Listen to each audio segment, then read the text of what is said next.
Hello दोस्तों, मैं हूं आपका अपना द बुक गाय। और आज जो कहानी मैं आपको सुनाने वाला हूं वो है मुंशी प्रेमचंद की रचित कहानी सैलानी बंदर। तो चलिए फिर शुरू करते हैं। जीवनदास नाम का एक गरीब मदारी अपने बंदर मन्नू को नचाकर अपनी जीविका चलाया करता था। वह और उसकी स्त्री बुधिया दोनों मन्नू को बहुत प्यार करते थे। उनके कोई संतान न थी। मन्नू ही उनके स्नेह और प्रेम का पात्र था। दोनों उसे अपने साथ खिलाते और अपने साथ सुलाते थे। उनकी दृष्टि में मन्नू से अधिक प्रिय वस्तु न थी। जीवनदास उसके लिए गेंद लाया था। मन्नू आंगन में गेंद खेला करता था।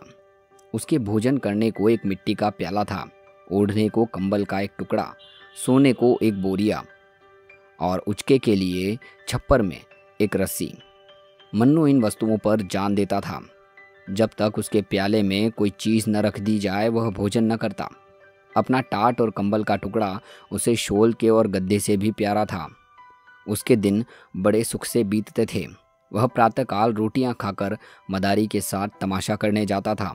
वह नकलें करने में इतना निपुण था कि दर्शक वृंद तमाशा देखकर मुग्ध हो जाते थे।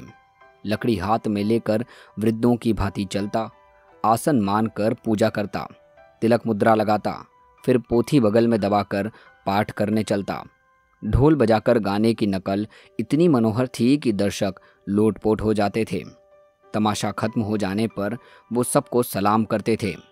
लोगों के पैर पकड़ पकड़ कर पैसे वसूल करता था। मन्नू का कटोरा पैसों से भर जाता था। इसके उपरांत कोई मन्नू को एक अमरूद खिला देता, कोई उसके सामने मिठाई फेंक देता। लड़कों का तो उसे देखते ही जीना भरता था। वे अपने अपने घर से दौड़ दौड़ कर रोटियां लाते और उसे खिलाते थे। मोहल्ले के लोगों के लिए भी मन्नू मनोरंजन की एक सामग्री थी। जब वह घर पर रहता तो एक न एक आदमी आकर उससे खेलता रहता। खोंचे वाले फेरी करते हुए उसे कुछ न कुछ देते थे। जो बिना दिए निकल जाने की चेष्टा करता उससे भी मन्नू पैर पकड़कर वसूल लिया करता था, क्योंकि घर पर वह खुला रहता था। मन्नू को अगर चिढ़ थी तो कुत्तों से। उसके मारे उधर से कोई कुत्ता ना निकलने पाता था, और कोई आ जाता तो मन्नू उसे अवश्य ही 2-4 कनेठियाँ और झापड़ लगाता था। उसके सर्वप्रिय होने का यह एक और कारण था। दिन को कभी कभी बुधिया धूप में लेट जाती तो मन्नू उसके सिर की जुएं निकालता और वह उसे गाना सुनाती। वह जहाँ कहीं जाती थी वहीं मन्नू उसके पीछे पीछे जाता था। माता और पुत्री में भी इससे अधिक प्रेम न हो सकता था। एक दिन मन्नू के जी में आया कि चलकर कहीं फल खाना चाहिए। फल खाने को तो मिलते थे, पर वृक्षों पर चढ़कर डालियों पर उचकने, कुछ खाने और कुछ गिराने में कुछ और ही मजा था। बंदर विनोदशील होते ही हैं, और मन्नू में इसकी मात्रा बहुत अधिक भी थी। कभी पकड़ धकड़ और मारपीट की नौबत न आई थी। पेड़ों पर चढ़कर फल खाना उसे स्वाभाविक जान पड़ता था। यह न जानता था कि वहाँ प्राकृतिक वस्तुओं पर भी किसी न किसी की छाप लगी हुई है। जल, वायु, प्रकाश पर भी लोगों ने अधिकार जमा रखा है। फिर बाग बगीचों का तो क्या ही कहना। दोपहर को जब जीवनदास तमाशा दिखाकर लौटा तो मन्नू लंबा हुआ। वह यूं भी मोहल्ले में चले जाया करता था, इसलिए किसी को संदेह न हुआ कि वह कहीं चला गया। इधर घूमता वह उधर घूमता, खरपेलों पर उछलता कूदता एक बगीचे में जाग पहुंचा। देखा तो फलों से पेड़ लदे हुए थे। आमलों, कटहल, लीची, आम, पपीते वगैरह लटते देख उसका चित्त प्रसन्न हो गया।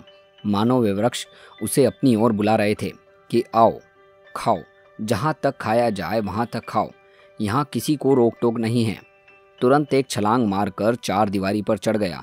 दूसरी छलांग में पेड़ों पर जा पहुँचा। कुछ आम खाए, कुछ लीचियाँ खाई। खुश हो होकर गुठलियाँ इधर उधर फेंकना शुरू किया। फिर सबसे ऊंची डाल पर जा पहुंचा और टहनियों को हिलाने लगा। पके आम जीवन पर बिछ गए। खड़खड़ाहट हुई तो माली दोपहर की नींद से चौंका और मन्नू को देखते ही उसे पत्थरों से मारने लगा। पर या तो पत्थर उसके पास तक पहुँचते ही न थे, यह वह सिर और शरीर हिलाकर पत्थरों को बचा लेता था। बीच बीच में बागबान को दांत निकालकर डराता भी था। कभी मुंह बनाकर उसे काटने की धमकी देता था। माली बंदर घुड़कियों से डरकर भागता था और फिर पत्थर लेकर आ जाता था। यह कौतुक देखकर मोहल्ले के बालक जमा हो गए और शोर मचाने लगे। ओ बंदरवा लोए लाए, बाल उखाड़ू टोए टाए, ओ बंदर तेरा मुंह है लाल, पिचके पिचके तेरे गाल, मर गई नानी बंदर की, टूटी टांग मुछंदर की। मन्नू को इस शोरगुल में बड़ा आनंद आ रहा था।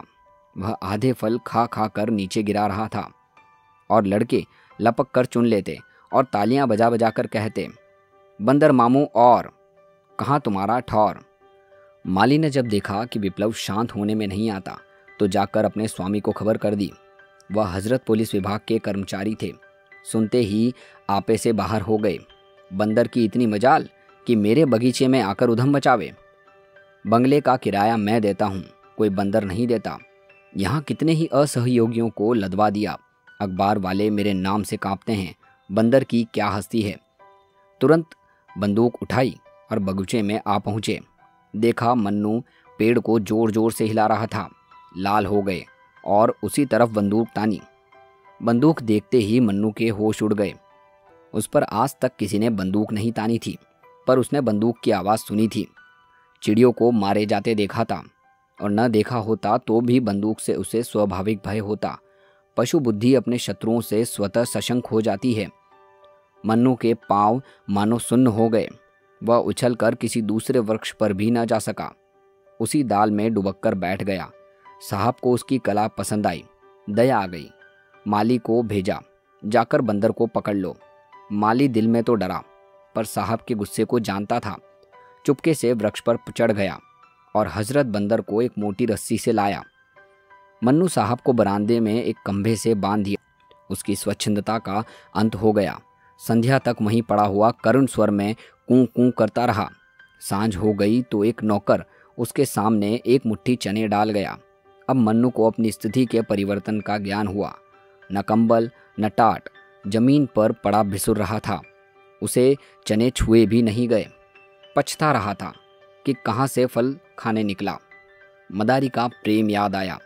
बेचारा मुझे खोजता फिरा होगा। मदारिन प्याले में रोटी और दूध लिए मुझे मन्नू मन्नू पुकार रही होगी। हाँ विपत्ति, तूने मुझे कहाँ लाकर छोड़ा। रात भर वह जागता और बार बार खंबे के चक्कर लगाता रहा। साहब का कुत्ता टॉमी बार बार डराता और भौंकता था।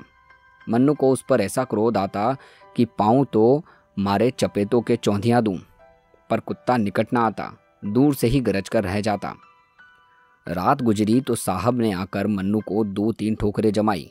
सुअर रात भर चिल्ला चिल्ला कर नींद हराब कर दी। आंख तक न लगी। बच्चा, आज भी तुमने गुल मचाया तो गोली मार दूंगा। यह कहकर वह चले गए। अब नटखट लड़कों की बारी आई। कुछ घर के और कुछ बाहर के लड़के जमा हुए। कोई मन्नू को मुंह चिढ़ाता, कोई उस पर पत्थर फेंकता और कोई उसको मिठाई दिखाकर ललचाता था। कोई उसका रक्षक न था। किसी को उस पर दया न आती थी। आत्मरक्षा की जितनी क्रियाएं उसे मालूम थी सब करके हार गया। प्रणाम किया, पूजा पाठ किया, लेकिन इसका उपहार यही मिला कि लड़कों ने उसे और भी दिक करना शुरू किया। आज तक किसी ने उसके सामने चने भी न डाले, और यदि डाले भी तो वह खा न सकता। शोक ने भोजन की इच्छा न रखी थी। संध्या समय मदारी पता लगाता हुआ साहब के घर पहुंचा। मन्नू उसे देखते ही ऐसा अधीर हुआ मानो जंजीर तोड़ डालेगा, खंबे को खिरा देगा। मदारी ने जाकर मन्नू को गले से लगा लिया और साहब से बोला, हुजूर, भूल चूक तो आदमी से भी हो जाती है। यह तो पशु है। मुझे चाहे जो सजा दीजिए, पर इसे छोड़ दीजिए। सरकार, यही मेरी रोटियों का सहारा है। इसके बिना हम 2 प्राणी भूखे मर जाएंगे। इसे हमने लड़के की तरह पाला है। जब से यह भागा है मदारिन ने दाना पानी छोड़ दिया है। इतनी दया कीजिए सरकार, आपका इकबाल सदा रोशन रहे। इससे भी बड़ा ओहदा मिले। कलम चाक हो, मुद्दई बेनकाब हो। आप हैं सपूत, सदा रहें मजबूत। आपके बेरी के दाबे बूत। मगर साहब ने दया का पाठ न पढ़ा था। घुड़क कर बोले, चुप कर पाजी, टैं टैं करके दिमाग चाट गया। बच्चा, बंदर छोड़कर भाग का सत्यानाश करवा डाला। अब खुशामद करने चले हो? जाकर देखो तो इसने कितने फल खराब कर दिए। अगर इसे ले जाना चाहता है तो 10 रुपए लाकर मेरी नज़र कर, नहीं तो चुपके से अपनी राह पकड़। यह तो यहीं बंधे बंधे मर जाएगा या कोई इतने दाम देकर ले जाएगा। मदारी निराश होकर चला गया। 10 रुपए कहाँ से लाता? बुधिया से जाकर हाल कहा। बुधिया को अपनी तरस पैदा करने की शक्ति पर ज़्यादा भरोसा था। बोली, बस देख ली तुम्हारी करतूत, जाकर लाठी सी मारी होगी। हकीमों से बड़े दांव पेच की बातें की जाती है, तब कहीं जाकर वे पसीजते हैं। चलो मेरे साथ, देखो मैं छुड़ा लाती हूँ कि नहीं। यह कहकर उसने मन्नू का सब सामान एक गठरी में बांधा और मदारी के साथ साहब के पास आई। मन्नू अब की इतनी जोर से उछला कि खंभा हिल उठा। बुधिया ने कहा, सरकार, हम आपके द्वार पर भीख मांगने आए हैं, यह बंदर हमको दान दे दीजिए। साहब, हम दान देना पाप समझते हैं। मदारिन, हम देश देश घूमते हैं, आपका जस गावेंगे। साहब, हमें जस की चाह या परवाह नहीं है। मदारिन, भगवान आपको इसका फल देंगे। साहब, मैं नहीं जानता भगवान कौन बला है। मदारिन, महाराज, क्षमा की बड़ी महिमा है। साहब, हमारे यहाँ सबसे बड़ी महिमा दंड की है। मदारिन, हुजूर, आप हाकिम हैं, हाकिमों का काम है न्याय कराना, फलों के पीछे दो आदमियों की जान न लीजिए। न्याय ही है हाकिम की बड़ाई होती है। साहब, हमारी बड़ाई क्षमा और न्याय से नहीं है, और न ही न्याय करना हमारा काम है, हमारा काम है मौज करना। बुधिया की एक भी युक्ति इस अहंकार मूर्ति के सामने न चली। अंत को निराश होकर वह बोली, इतना हुक्म तो दें कि ये चीज़ें बंदर के पास रख दूं, इन सब पर यह जान दे देता है। साहब, मेरे यहाँ कूड़ा करकट रखने की जगह नहीं है। आखिर बुधिया हताश होकर चली गई। टॉमी ने देखा मन्नू कुछ बोलता नहीं तो शेर हो गया। भौंकता भौंकता मन्नू के पास चला आया। मन्नू ने लपक कर उसके दोनों कान पकड़ लिए और इतने तमाचे लगाए कि उसे छठी का दूध याद आ गया। उसकी चिल्लाहट सुनकर साहब कमरे से बाहर निकल आए और मन्नू के कई ठोकरें लगाई। नौकरों को आज्ञा दी कि इस बदमाश को 3 दिन तक कुछ खाने को मत दो। संयोग से उसी दिन एक सर्कस कंपनी का मैनेजर साहब से तमाशा करने की आज्ञा लेने आया। उसने मन्नू को बंधे हुए रोनी सूरत बनाए बैठे देखा तो पास आकर उसे पुचकारा। मन्नू उछलकर उसकी टांगों से लिपट गया और उसे सलाम करने लगा। मैनेजर समझ गया कि यह पालतू जानवर है, उसे अपने तमाशे के लिए बंदर की ज़रूरत थी। साहब से बातचीत की, उसका उचित मूल्य दिया और अपने साथ ले गया। किंतु मन्नू को शीघ्र ही विदित हो गया कि यहाँ मैं और भी बुरा फंसा। मैनेजर ने उसे बंदरों के रखवारे को सौंप दिया। रखवाला निष्ठुर और क्रूर प्रकृति का प्राणी था। उसके अधीन और भी कई बंदर थे। सभी उसके हाथों कष्ट भोग रहे थे। वह उनके भोजन की सामग्री खुद खा जाता था। अन्य बंदरों ने मन्नू का सहर्ष स्वागत नहीं किया। उसके आने से उनमें बड़ा कोलाहल मचा। अगर रखवाले ने उसे अलग न रखा होता तो वे सब उसे नोच कर खा जाते। मन्नू को अब नई विद्या सीखनी पड़ी। पैर गाड़ी पर चलना, दौड़ते घोड़े की पीठ पर 2 टांगों से खड़े हो जाना, पतली रस्सी पर चलना इत्यादि बड़ी ही कष्टप्रद साधनाएं थी। मन्नू को ये सब कौशल सीखने में बहुत मार खानी पड़ती। जरा भी चूकता तो पीठ पर डंडा पड़ जाता। उससे अधिक कष्ट की बात तो यह थी कि दिन भर एक कटघरे में बंद रखा जाता था जिसमें कोई उसे देख न ले। मदारी के यहाँ तमाशा ही दिखाना पड़ता था, किंतु उस तमाशे और इस तमाशे में बड़ा अंतर था। कहाँ वे मदारी की मीठी मीठी बातें, उसका दुलारा और उसका प्यार, और कहाँ यह कारावास और डंडों की मार। ये काम सीखने में उसे इसलिए और भी देर लगती थी कि वह अभी तक जीवनदास के पास भाग जाने के विचार को भूला न था। नित्य इसकी ताक में लगा रहता कि मौका पाऊं और निकल जाऊं, लेकिन वहाँ जानवरों पर बड़ी कड़ी निगरानी रखी जाती थी। बाहर की हवा तक न मिलती, भागने की तो क्या बात।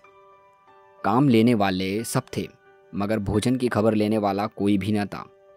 साहब की कैद से मन्नू जल्द छूट गया था, लेकिन इस कैद से 3 महीने बीत गए। शरीर घुल गया, नित्य चिंता घेरे रहती थी, पर भागने का कोई ठीक ठिकाना न था। जी चाहे या न चाहे उसे काम अवश्य करना पड़ता था। स्वामी को पैसे से काम था, वह जिए चाहे मरे। संयोगवश एक दिन सर्कस के पांडाल में आग लग गई। सर्कस के नौकर चाकर सब जुआरी थे। दिन भर जुआ खेलते, शराब पीते और लड़ाई झगड़ा करते थे। इन्हीं झंझटों में एक गैस की नली फट गई। हाहाकार मच गया। दर्शक वृंद जान बचाकर भागे। कंपनी के कर्मचारी अपनी चीज़ें निकालने लगे। पशुओं की किसी को खबर न रही। सर्कस के बड़े बड़े भयंकर जीव जंतु तमाशा करते रहे। 2 शेर, कई चीते, 1 हाथी, 1 रीछ थे। कुत्तों, घोड़ों तथा बंदरों की संख्या तो इससे कई ज़्यादा अधिक थी। कंपनी धन कमाने के लिए अपने नौकरों की जान को कोई चीज़ नहीं समझती थी। ये सब के सब इस जीव इस समय तमाशा देखने के लिए खोले गए थे। आग लगते ही वे चिल्ला चिल्ला कर भागे। मन्नू भी भाग खड़ा हुआ, पीछे फिरकर भी न देखा कि पांडाल जला या बचा। मन्नू कूदते फांदते सीधे घर पहुंचा, जहां जीवनदास रहता था, लेकिन द्वार बंद था। खपरेल पर चढ़कर वह घर में घुस गया, मगर किसी आदमी का चिन्ह नहीं मिला। वह स्थान जहां वह सोता था और जिसे बुधिया गोबर से लीपकर साफ रखती थी, अब घास पात से ढका हुआ था। वह लकड़ी जिस पर चढ़कर कूदा करता था, दीमकों ने खा ली थी। मोहल्ले वाले उसे देखते ही पहचान गए। शोर मच गया, मन्नू आया, मन्नू आया। मन्नू उस दिन से रोज संध्या के समय उसी घर में आ जाता और अपने पुराने स्थान पर लेटा रहता। वह दिन भर मोहल्ले में घूमा करता था। कोई कुछ दे देता तो खा लेता, मगर किसी को कोई चीज़ नहीं छूता था। उसे अब भी आशा थी कि मेरा स्वामी यहाँ मुझसे अवश्य लेने आएगा। रातों को उसके कहराने की करण ध्वनि सुनाई देती थी। उसकी दीनता पर देखने वालों की आंखों से आंसू निकल पड़ते थे। इस प्रकार कई महीने बीत गए। एक दिन मन्नू गली में बैठा हुआ था, इतने में लड़कों का शोर सुनाई दिया। उसने देखा एक बुढ़िया नंगे बदन, एक चिथड़ा कमर में लपेटे, सिर पर बाल छिटकाए, भूतनियों की तरह चली आ रही है, और कई लड़के उसके पीछे पत्थर फेंकते, पगली नानी की हाँक लगाते, तालियां बजाते चले जा रहे थे। वह रह रहकर रुक जाती है और लड़कों से कहती, मैं पगली नानी नहीं हूँ, मुझे पगली क्यों कहते हो? आखिर बुढ़िया जमीन पर बैठ गई और बोली, बताओ मुझे पगली क्यों कहते हो? उसे लड़कों पर लेश मात्र भी क्रोध न आता था। वह न रोती थी न हंसती थी। पत्थर लग भी जाता तो चुप हो जाती थी। एक लड़के ने कहा, तू कपड़े क्यों नहीं पहनती? तू पागल नहीं तो और क्या है? बुढ़िया, कपड़े जाड़े सर्दी से बचने के लिए पहने जाते हैं, आजकल तो गर्मी है। लड़का, तुझे शर्म नहीं आती? बुढ़िया, शर्म किसे कहते हैं बेटा? इतने साधु सन्यासी नंगे रहते हैं, उनको पत्थर से क्यों नहीं मारते? लड़का, वे तो मर्द हैं। बुढ़िया, क्या शर्म औरतों के लिए ही है? मर्दों को शर्म नहीं आनी चाहिए। लड़का, तुझे जो कोई जो कुछ देता है उसे तू खा लेती है, तू पागल नहीं तो और क्या है? बुढ़िया, इसमें पागलपन की क्या बात है बेटा? भूख लगती है, पेट भर लेती हूँ। लड़का, तुझे कुछ विचार नहीं है? किसी के हाथ की चीज खाते घिन नहीं आती? बुढ़िया, घिन किसे कहते हैं बेटा? मैं भूल गई। लड़का, सभी को घिन आती है, क्या बता दूं घिन किसे कहते हैं? दूसरा लड़का, तू पैसे क्यों हाथ से फेंक देती है? कोई कपड़े देता है तो क्यों छोड़कर चल देती है? पगली नहीं तो क्या है? बुढ़िया, पैसे कपड़े लेकर क्या करूं बेटा? लड़का, और लोग क्या करते हैं? पैसे रुपए का लालच सभी को होता है। बुढ़िया, लालच किसे कहते हैं बेटा? मैं भूल गई। लड़का, इसी से तुझे पगली नानी कहते हैं। तुझे न लोभ है, न घिन है, न विचार है, न लाज है। ऐसों को पागल ही कहते हैं। बुढ़िया, तो यही कहो, मैं पगली हूं। लड़का, तुझे क्रोध क्यों नहीं आता? बुढ़िया, क्या जाने बेटा, मुझे तो क्रोध नहीं आता। क्या किसी को क्रोध भी आता है? मैं तो भूल गई। कई लड़कों ने इस पर पगली पगली का शोर मचाया और बुढ़िया उसी तरह शांत स्वभाव से आगे निकल गई। जब वह निकट आई तो मन्नू ने उसे पहचान लिया। यह तो मेरी बुधिया है। वह दौड़कर उसके पैरों से लिपट गया। बुढ़िया ने चौंक कर मन्नू को देखा, पहचान गई। उसने उसे छाती से लगा लिया। मन्नू को गोद में लेते ही बुधिया को अनुभव हुआ कि मैं नग्न हूँ। मारे शर्म के वह खड़ी न रह सकी। बैठकर एक लड़के से बोली, बेटा मुझे कुछ पहनने को दोगे? लड़का, तुझे तो लाज नहीं आती थी ना? बुढ़िया, नहीं बेटा, अब तो आ रही है, मुझे न जाने क्या हो गया था। लड़कों ने फिर पगली पगली का शोर मचाया तो उसने पत्थर फेंककर लड़कों को मारना शुरू किया। उनके पीछे दौड़ी। एक लड़के ने पूछा, अभी तो तुझे क्रोध ना आता था, अब क्यों आ रहा है? बुढ़िया, क्या जाने क्यों बेटा, अब क्रोध आ रहा है। फिर किसी ने पगली कहा तो बंदर से कटवा दूंगी। एक लड़का दौड़कर एक फटा हुआ कपड़ा ले आया। बुधिया ने वह कपड़ा पहन लिया, बाल समेट लिए उसके मुख पर जो एक अमानुष आभा थी, उसकी जगह चिंता का पीलापन दिखाई देने लगा। वह रो रोकर मन्नू से कहने लगी, बेटा तुम कहाँ चले गए थे? इतने दिन हो गए हमारी सुध न ली। तुम्हारा मदारी तुम्हारे ही वियोग में परलोक सिधारा। मैं भिक्षा मांगकर अपना पेट पालने लगी। घर द्वार तहस नहस हो गया। तुम थे तो खाने की, पहनने की, गहने की, घर की इच्छा थी। तुम्हारे जाते सब इच्छाएं लुप्त हो गई। अकेली भूखी तो सताती थी, पर संसार में और किसी की चिंता न थी। तुम्हारा मदारी मरा, पर आंखों में आंसू न आए। वह खाट पर पड़ा कहराता रहता था, और मेरा कलेजा ऐसा पत्थर का हो गया था कि उसकी दवा दारू कौन करे। उसके पास खड़ी तक न होती थी। सोचती थी यह मेरा कौन है। अब आज वे सब बातें और अपनी वह दशा याद आती है तो यही कहना पड़ता है कि मैं सचमुच पगली हो गई थी, और लड़कों ने मुझे पगली नानी कहकर चिढ़ाना ठीक ही था। यह कहकर बुधिया को लिए हुए शहर के बाहर एक बाग में आ गई, जहाँ वह एक पेड़ के नीचे रहती थी। वहाँ छोटी सी पुआल थी। इसके सिवा मनुष्य के बसेरे का कोई और चिन्ह न था। आज से मन्नू बुधिया के पास रहने लगा। वह सवेरे घर से निकल जाता और नकले करता। भीख मांग मांग कर बुधिया के खाने भर का अनाज या रोटियां ले आता था। पुत्र भी अगर होता तो वह इतने प्रेम से माता की सेवा न करता। उसकी नकलों से खुश होकर लोग उसे पैसे भी देते थे। उन पैसों से बुधिया खाने भर की चीज़ें, अनाज बाजार से लाती थी। लोग बुधिया के प्रति बंदर का वह प्रेम देखकर चकित हो जाते और कहते थे कि यह बंदर नहीं, कोई देवता है। तो दोस्तों, ये थी मुंशी प्रेमचंद्र की कहानी सैलानी बंदर। किस तरह एक बंदर ने अपना प्रेम अपनी माँ के, अपनी मालकिन बुधिया के प्रति कभी नहीं छोड़ा। आपको ये कहानी कैसी लगी कमेंट सेक्शन में ज़रूर बताइएगा। और आपको ये वीडियो, ये ऑडियो कैसी लगी? अगर अच्छी लगी तो इस वीडियो को लाइक और चैनल को सब्सक्राइब करना ना भूलें, क्योंकि और भी कहानियाँ मैं आपके लिए जल्द लेकर आने वाला हूँ। धन्यवाद।